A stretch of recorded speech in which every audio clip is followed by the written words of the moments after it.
So blues comping today, was that what we heard? Or no? No, not. Our Love Is Here to Stay. Love Is Here to Stay, yeah. So E flat 9. let me see this. Okay, this is, I transposed it to E flat 9. It was in C in that, written down in the bottom. Why do you say E flat 9? I don't quite I follow. mean, yeah, not the key. Why did I say E flat 9? The key is an E flat. No, the key is D flat. What made you go to this key? Let me see why. There has to be, there's a reason. I think, oh yeah, what I like to do is I like to play along records or CDs. Mm-hmm. And I have a Nat King Cole CD. Oh, and he does it in D flat. Yeah, so Yeah. So E flat 9 is the name of this chord. Okay, it's in the but, key of D flat. But Okay, you're right. it's the 2 chord. Well, no, it's not that I'm right. It's just you just want to learn to see the keys, Yeah. and this is a 2 and a 2 and a 5 and a 1, Right. and so on. Okay.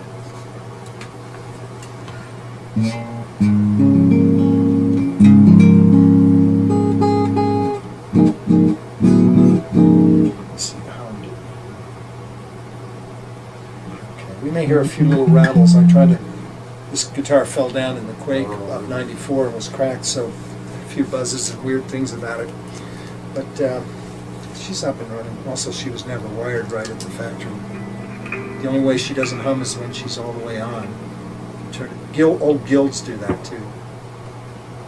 It means that the hot wire is never grounded from the amp. Doesn't mean that you'll get electrocuted. There's not enough stuff happening here.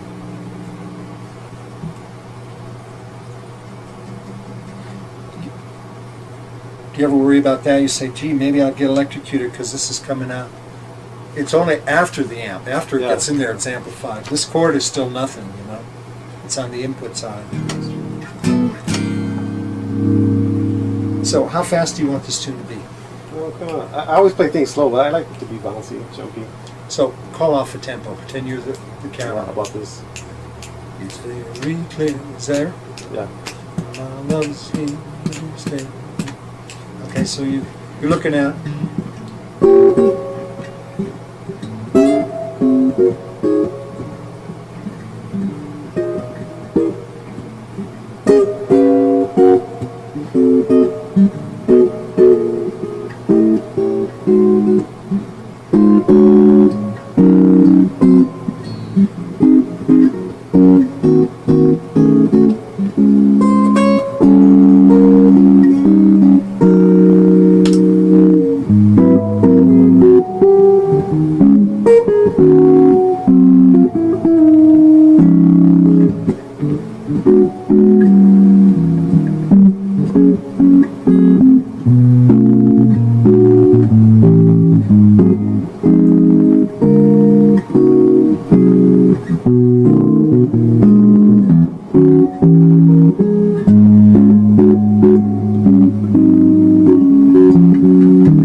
Normally do, but I want to get away from that. So I was just trying to survive. I wasn't being. Well, that sounded great. Well, thanks. Some of it was okay, and some of it was just survival. Because in D flat, my brain was racing. Holy mackerel! What's the name of this chord? This chord, you know, trying to remember the roots. Because I wasn't going by patterns. If you go by patterns in the bass, the song goes.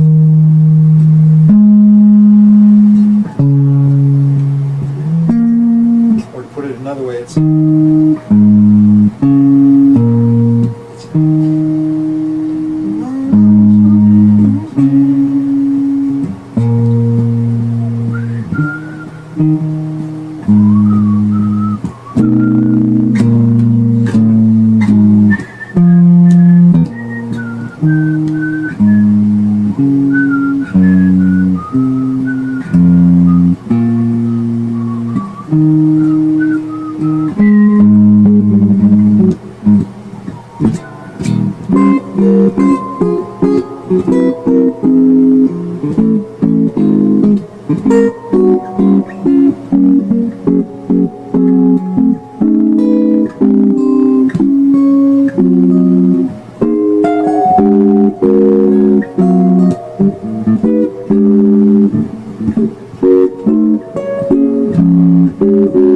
those changes actually aren't legit. I can get by with those there, but it should be.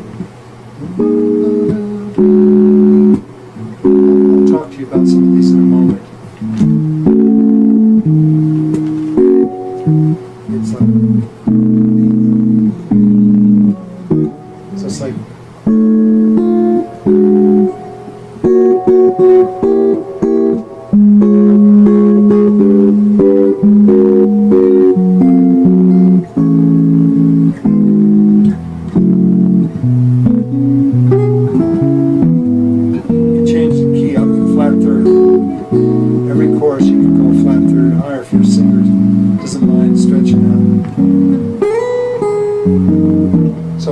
Back to the first key and talk about it. It's E flat 7. What degree of the key is that? E flat 7? Yeah, what kind of chord are we on? A 5 chord or what? That's a 5 chord. E flat 7. Look at the key center we're in now. Okay, that would be the second, it's what we call the 2 chord. The 2 chord. But it's a dominant, right? Yeah, dominant. Right. So it's 2 dominant. So whenever you have 2 dominant, unless there's a damn good reason not to, try to get that sharp 11 scale in there. Same with the chords. We think 13s and 9s and both those with sharp 11s. It just sounds right. It's like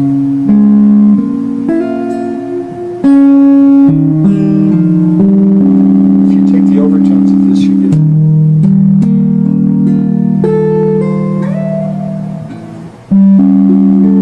it just sounds right. It sounds smooth as silk on the second degree. So that's 1, 3, 5, 5, 7, 9, sharp 11, 13. Should I say it again, or you're hip to this? I understand that. Good, good. So, chords that you can use, 9th chords. You stop me if you need to, if you don't see something.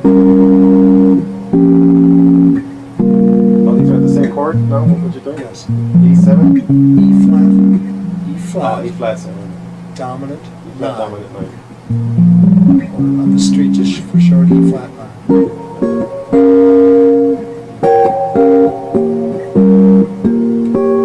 Bouncing from string to string. I'll get it right. Where are we to? Okay, here we go.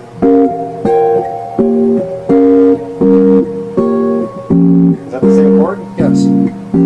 Sounds like different chords. No, not really. Close your eyes and just think about one chord, and the root is boom, boom, boom, boom. So listen to each one of these.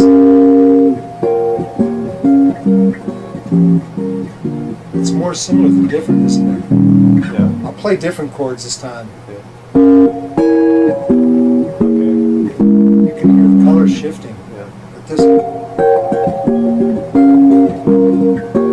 it all goes wee bom bom boom bom bom bom.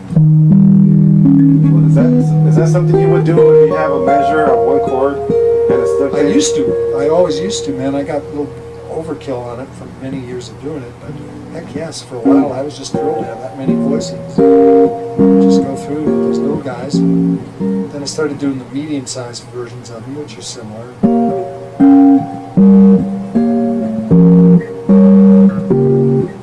I just like the sound.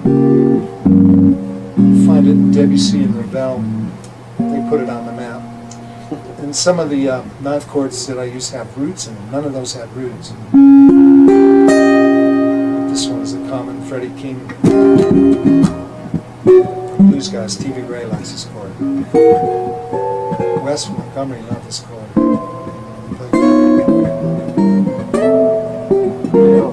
Caravan. That's a nice song. Yeah, he uses this as his first chord. So this is C9. So back here, E flat 9. Should I sit differently? No, that's fine. I'll just check it. This is inside strings. There's a root in that chord. Can you hear that?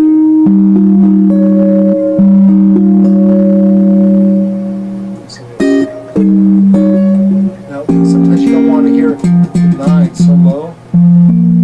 So instead we play either string set. Fingering's not the big deal. You hold it whichever way is best for your hand, but it's the voicings that count. As long as your fingerings feel comfortable. Some of these don't have roots, like this 9th chord is part of that chain.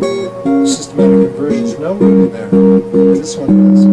Both have the same bass. So a voicing with the root, is it better than than a voicing without a root? It's like saying, if you have two children, is your first kid better than the second? Probably you don't want to answer either. You might love them both, you know. I learned these first. Actually, that's not true now. All of us, almost every cat I know plays guitar, learned this ninth chord first. Then later we learned that you didn't have to have a root. You'd hear guys doing that and you go, oh, you kind of hear the root in the back of your mind, you don't need it. But shortly thereafter, a lot of guys learn something like this with the root, but also a lot of people learn this one fast, which doesn't have a root either. So which is better? Gosh, I like them all. But in the context of the song or the progression, it makes a difference, right? No. Here's what matters. Your bass player is going to have the root, so you don't need the root. You can get by without any of those voices. Sometimes the given soprano is what you want. And you hear this and you say, do I want that or this? If it doesn't matter to you, take the ones without the roots because they're systematic. Like the way I first put it down there. They're just easy to follow. You'll see they have the same four notes. Right here, what you're doing is still the E7, E flat 7? E flat dominant 9, yeah.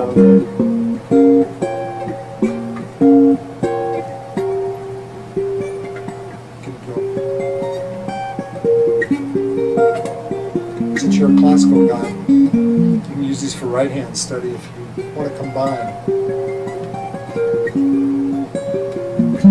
I see. We're on the lower strings now. What was the inversions that you were coming down with? They're all the same. They're all E flat dominant 9. But, No root. but the soprano note changes on each voicing, right? Of course it does. And your well, if it has no root, what do you call the bottom note? Whatever it is. You don't call it a root, so you call it like a 5 or? 5 or 3 or flat 7 or 9. Oh, okay.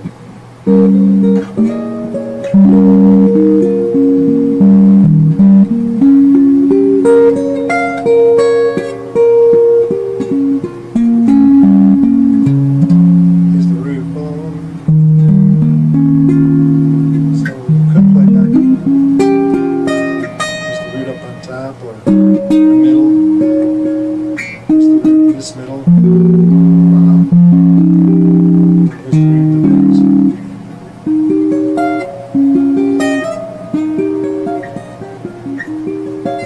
It's a dip. That's a lot for measure 1. Let's move on. You might say, well, the next chord is E flat minor 7. Can you just lower the third? Sure. Then all your chords that were 9s now are minor 9s. That isn't right. These are all E minor 9, E flat minor 9. However, some of these have like 9 in the bass, like this. For something like that, you're going to probably play just a regular minor 7. It just sounds more normal to your ear. You might say, man, that sounds to me like G flat. It sounds like it to me, too. It sounds like an inverted form of this.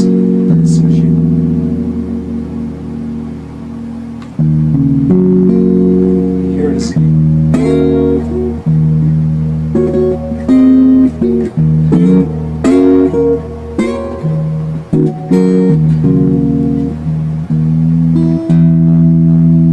Minor 7. Straight minor 7.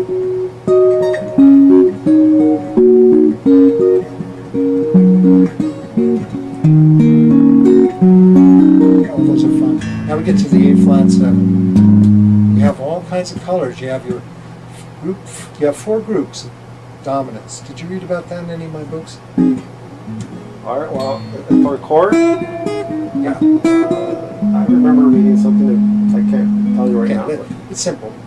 You have extensions. Yeah. Extensions sound like not crazy. So if this is a chord, you go, all those sound normal. So when we go, those all sound like normal notes, right? Yet this one really do rub a little bit. This isn't a real chord of beauty. Not when you really listen to this. It's not a whole nightmare either. It's just not a great sound for sheer beauty. Yet it has its place in voice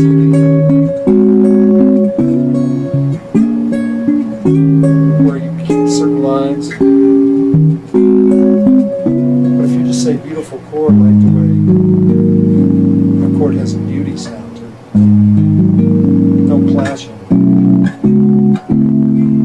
You know, when you're a kid and you first heard the 11th chord, you said, "What the heck is that chord?" You know, whereas this chord, you wouldn't say it in the same smiling inner vibe. So, armed with that information, we find out that the main extensions that don't clash with the third of the chord, you probably know this, but it's the 9th, 8, 4, and 7, the 9, and the 13. But as soon as you put the 11 in, we usually replace the third with it. Also, because of that, it takes over. Now, everything else sounds like just window dressing on it. Whether it's 13 or 9 or whatever. Hear it? How all those sound different then. So group 1 includes all this stuff. And group 2 is all this stuff. Group 3 does, you might say, well, man, that's really dissonant. Not when you hear it voiced well. Here it is up here. We use this example I blocked earlier. I'll try with you. The original Ipanema was João Gilberto's quiet version. If he did it in D, which he didn't, but if he had been in D, second chord would be like E9. Well, he does do it. I have a CD. Yeah, D flat or C. D. Yeah, she's in D. D. Well, my old one, the one when I had as a kid, he was like D flat or C. Well, that was the girl singing. The live in Montreal, he does it by himself. Oh, a live one. And he's in D, huh? Yeah. Okay, so his second chord would be E9, right? Yeah. So right there, now that funny note I was talking about, can you sing it? It's a wild note. Well, that's the note I'm playing. But the note that I mentioned before when I was down here and I said, ooh, dissonant. It's like this. Here it is in the chord. It sounds okay in there, doesn't it? Now listen to these. Listen to the overtones of this string. See if you don't hear it. Nature's overtones, God's way. Coming up. Here.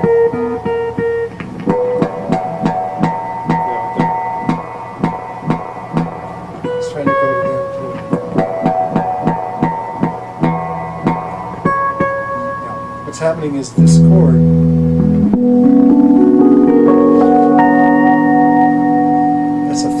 Sharp 11 chord. Sharp 11 is the group 3, the sharp 11 dominance. You take all the chords in group 1, which consists of 7th, the 9th, and the 13th primarily, and you can add the sharp 11 into any one of them. Sharp 11 should be somewhere in the upper register. It doesn't have to be the highest note, but it can't be down in the too low, because then it sounds too grouchy. It sounds like a flat 5. So what the 11, it's a type 2, and sharp 11 is type 3.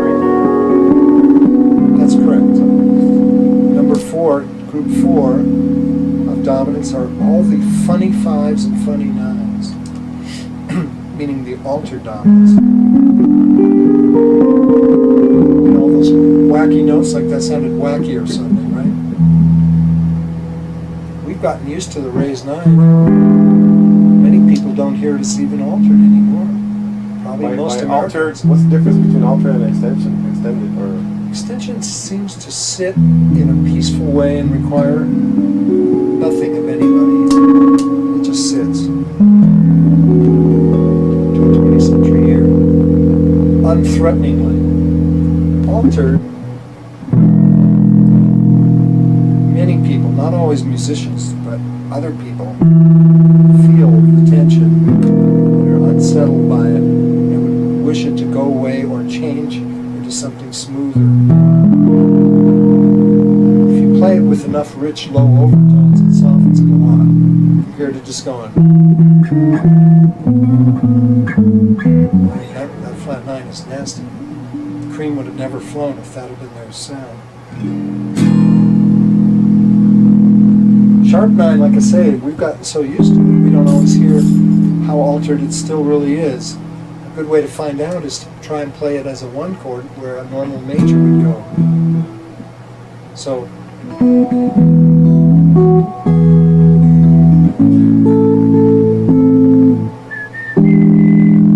a lot of people would feel that that's got some tension in there as a 1 chord. Jazz guy would smile or laugh like, oh, put that on 1. What do you do? You know? Just like a joke almost. Silent Night.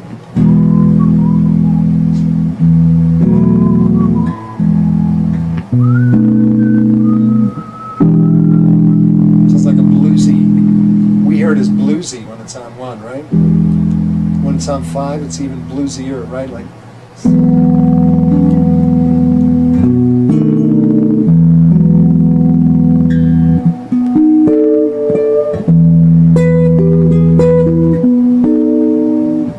So, to say that a sharp 9 is always dissonant is not true anymore. But put it in there with a flat 5, or a sharp 5, especially sharp 5, or 13. Gosh. I kind of dig it myself.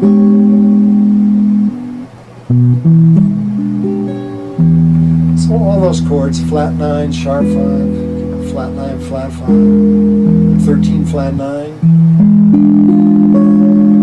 If you're in the right key, you learn to use it. They don't sound dissonant anymore, you know. But just as chords, when the first people played, they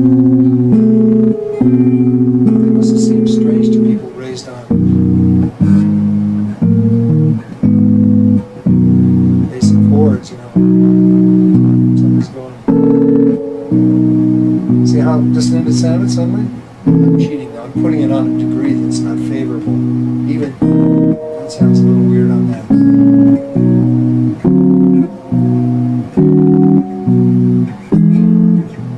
So we need to go back to our tune and talk about the 5. Every time I react on the 5, I just try to hear something coloristically, meaning just the vibe of the chord from experiencing it already, meaning it's stored away and I'm saying, gee, I'd like to hear that, or I'm trying to hear the soprano line. So if we're going, I'm going to go,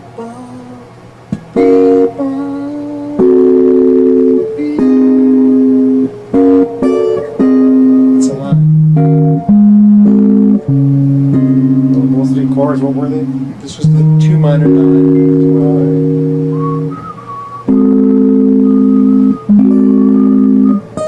It's really not the greatest choice because this is what Nat would be singing there.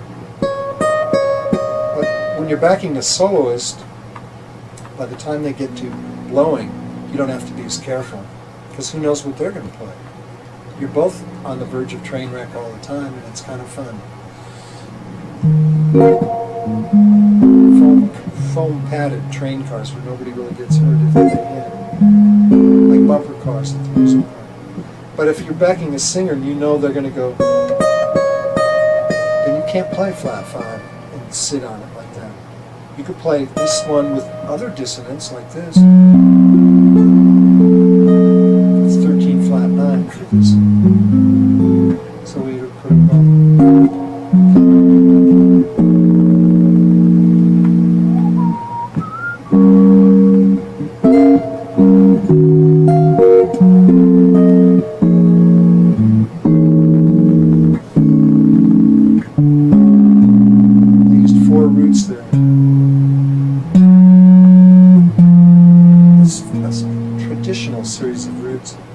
1. I'm going to make them all dominants for a moment so you can see something unique about these 4 roots.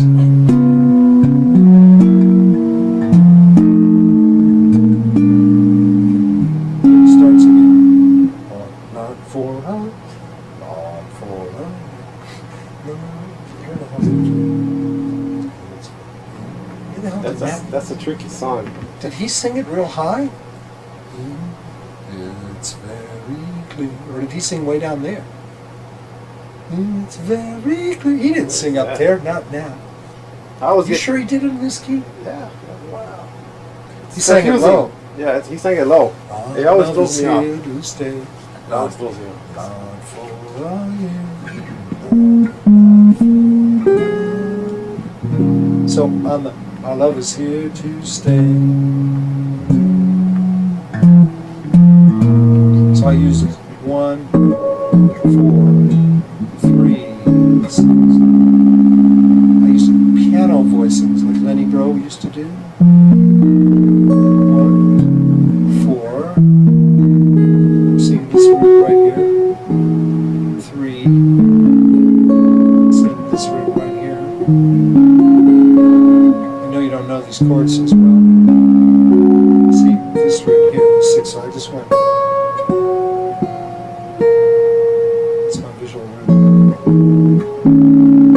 I'm not playing those roots. If we played them, you'd hear them.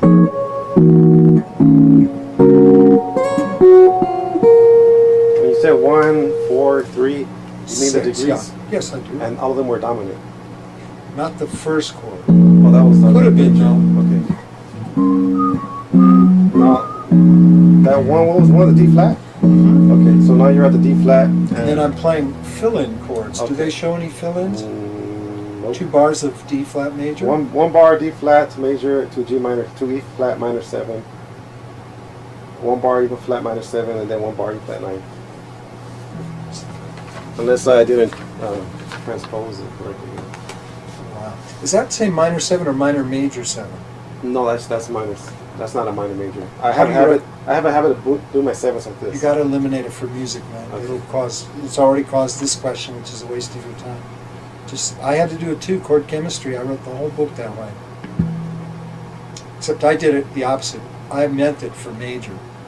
That meant minor major 7 in that book. But to you, this doesn't mean minor major 7. Bingo. That's why I had to stop, and that's why you got to stop.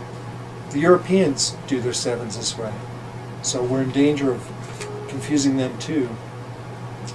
It's not anybody's fault. So they show that chord for the whole bar. That is bizarre. Wow, these are these little fake looks, you know.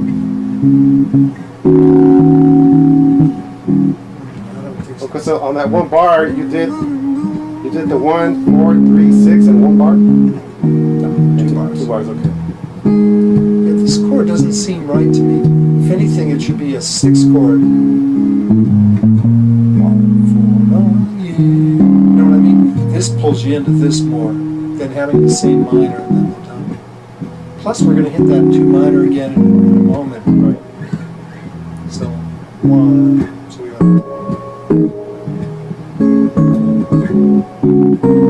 Here's our E flat.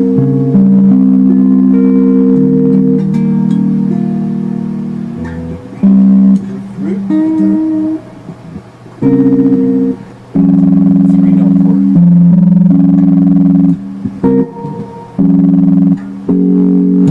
That's our 2. It's a sweet one. I like it. It's real resonant. I see it from this root here.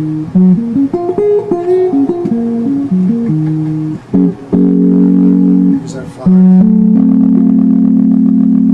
See it off of this. Know your standard chord here? You see that okay? Yeah.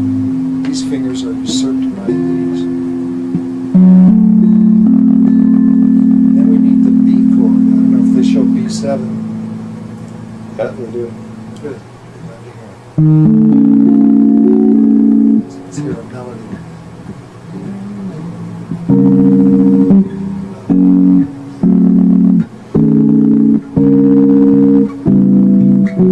Yeah, here we go. Booty, ba-da. So,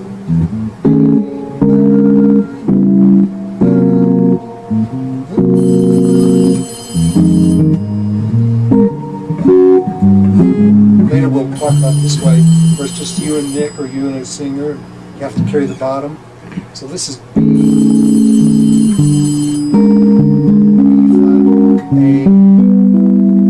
A flat. Excuse me one moment.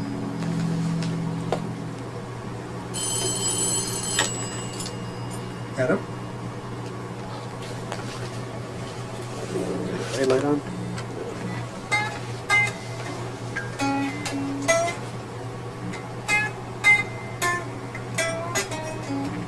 So we go.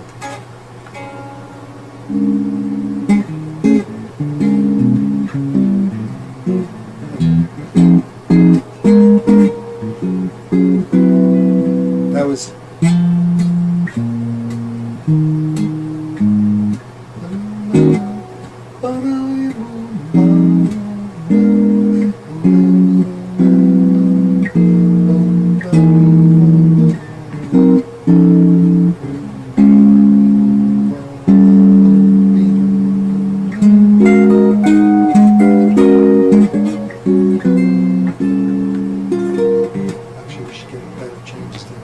This is good. 3, 6,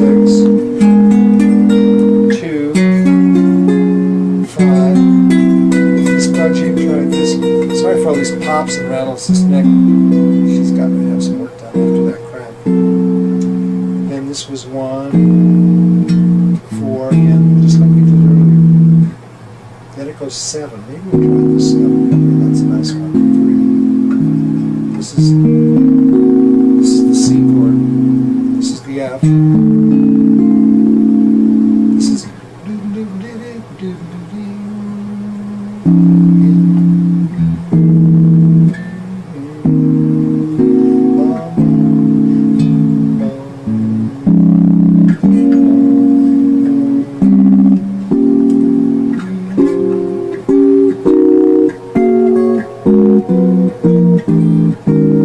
so this was after We're filling chords? say that again? Were they filling chords right the little section there? And then the Sure, last section? sure. You know it. This is for the B5 minor I went. Either fingering. If you can't get this to stand up, use a cheater bar. Go like this. And then put the finger in front. And these are. So is this. The E flat dominant. If you want more color.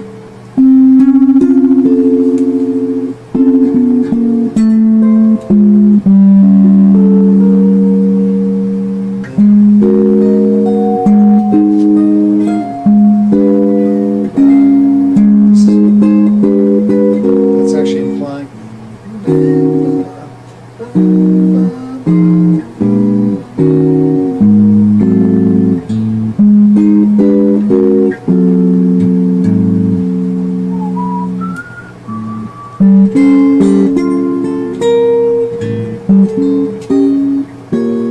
This was, if you like, you could add that there too.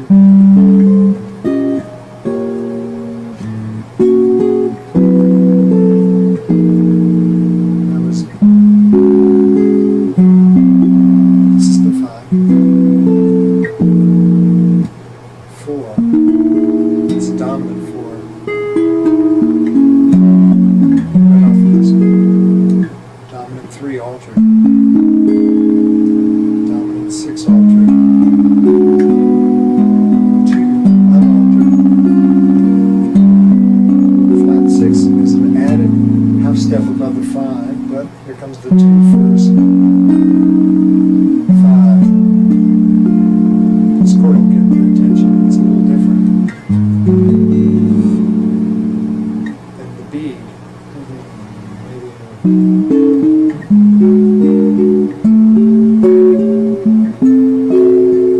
That was sheer intellectualism, not music. I don't know if it sounded. I tried to see if I could get the inversions to go up and still be the right qualities of chords. It just sounded like a movie score thing to my ear when I heard it back as I was playing.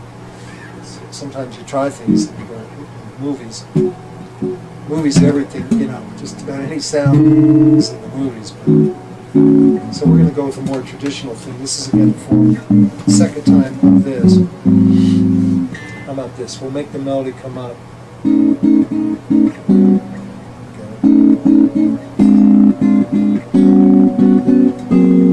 Those are good kinds of things to have under your fingers when what you're really doing is I'll get it this way.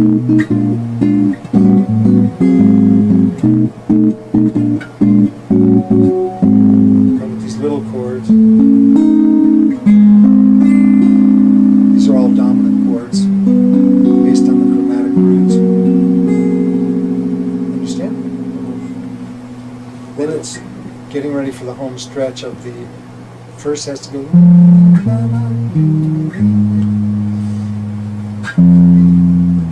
either this or that. Since we just heard one of these, I think we'll go with this one. So I did this last time. Let's see what we can do differently this time.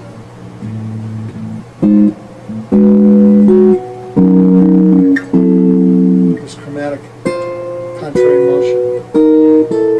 You hear that enough, it's just movies again.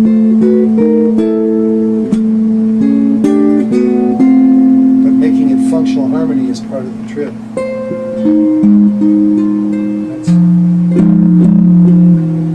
We'll see the root over here. Here's the root. And the same. So it's either finger like that or that is okay. I don't know about the bar. Yeah, the bar is the least. Besides that soprano note, I hear another note. Is that normal? It's good. That's because you're hearing this. That's why we did this first. I wanted you to hear that. That's part of the beauty of training your ears. Gradually, you learn to hear the inner parts too. You know, it's gradual unfoldment. It's a real gift, man. I mean, you just plug into nature's thing and ride it, and she just reveals herself slowly, but definitely consistently as you go. In the long view, at least. You might have some days where you don't hear any increase, but it's happening. You're laying the groundwork for it. So then it's going to go F7, 3/7 to 6, 2 minor, tonic diminished. Let me see what they've got there. Every chart on this song I've ever seen is different than every other one.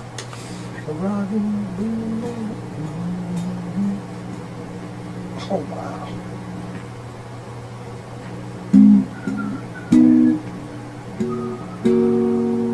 Oh, these are jazz changes. Think about that.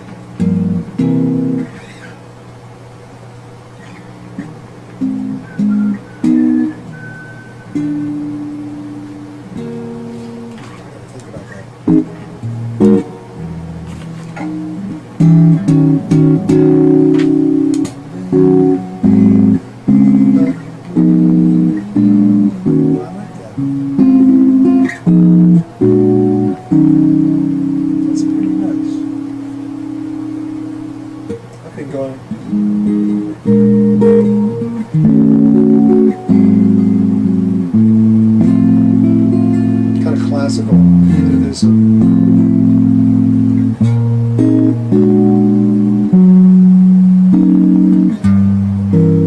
diminished. Yeah, for what they've done is they've substituted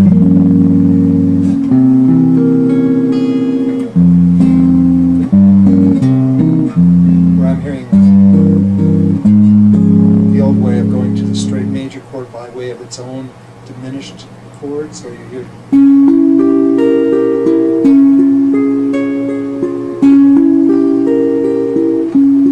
the Disney thing.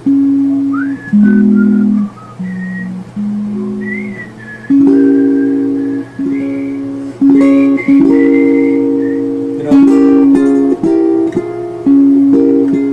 color, wonderful, wonderful. So back to this thing where you had this.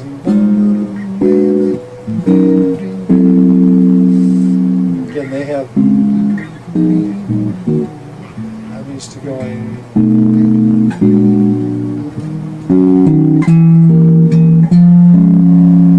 I'll let you work with their changes as well, but I'm going to just use my own ones that I'm used to here. So again, that would maybe voice out. Let's see.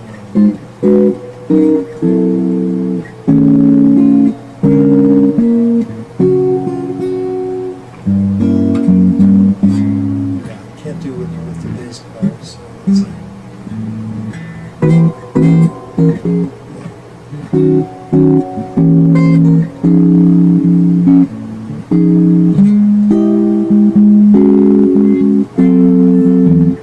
Special turnaround, instead of going 3-6-2-5, this song has had 3-6-2-5 city. So I went 1 diminished 2-5. I went.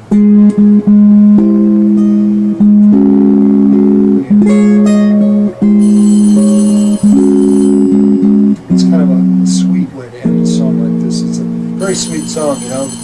Cat saying, the Rockies might crumble, Gibraltar could fall in the ocean, but we're here to stay, you know? So I like to get some of those tender-hearted, sweet colors. I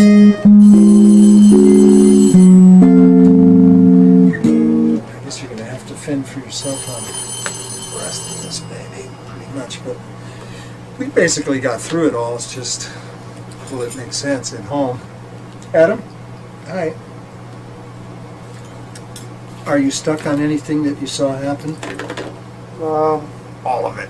It's just frankly, Francis, I would think that last time you showed me those extended parabolic chords, I knew it was all of it.